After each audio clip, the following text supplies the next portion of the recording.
In a world where whispers hold the power of thunderstorms, one murmured rumor can set the stage for global upheaval. As a Parisian murmur echoes through the corridors of power, one question hangs heavy in the air. Is France poised for a clash with Putin? Macron's sudden change from peace to power has everyone talking. What prompted this shift? And what could it mean for France's stance on the world stage? That's what we'll explore in today's video. The relationship between France and Russia has been a roller coaster ride for centuries. Back in the 18th century, they were more like distant neighbors, occasionally bumping elbows in grand European power struggles.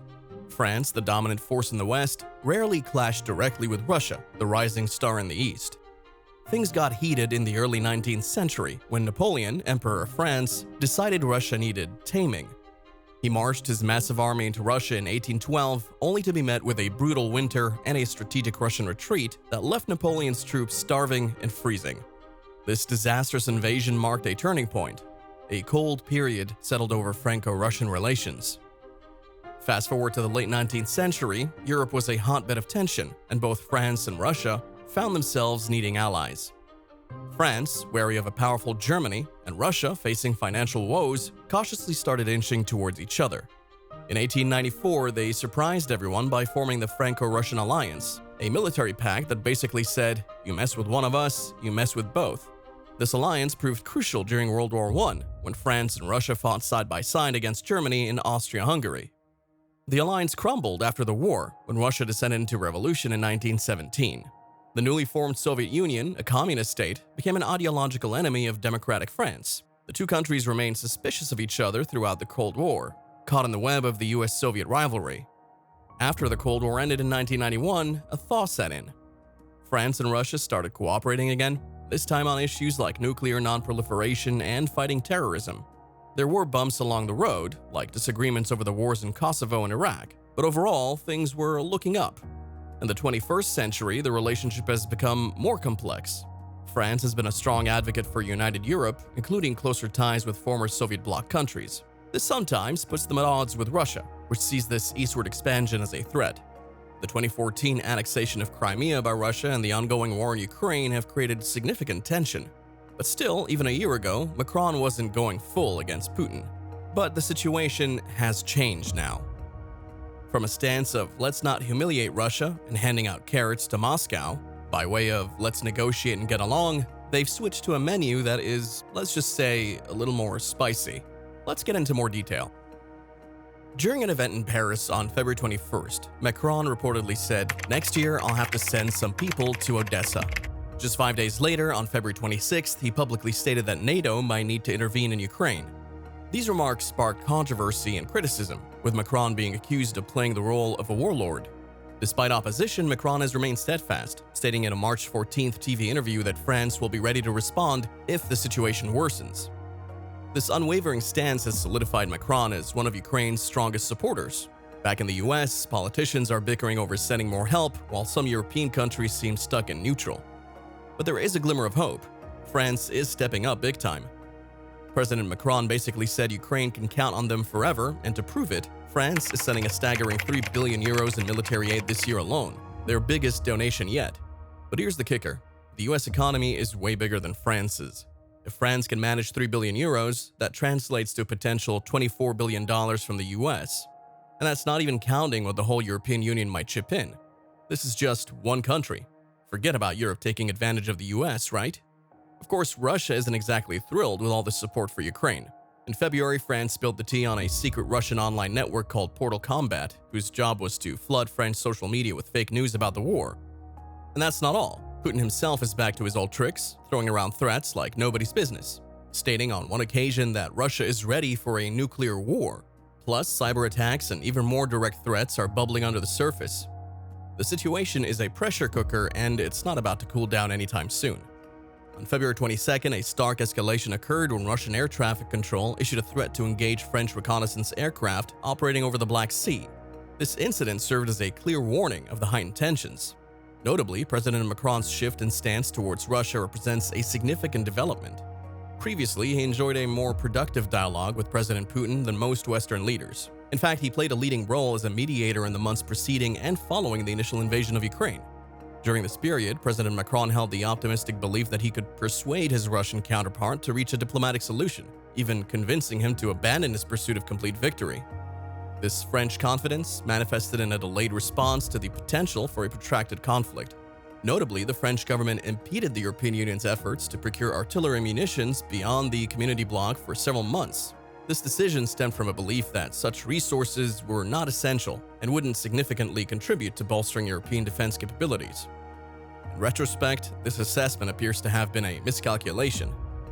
A further illustration of France's initial reservations regarding the war's duration is evident in the pace of military equipment deliveries.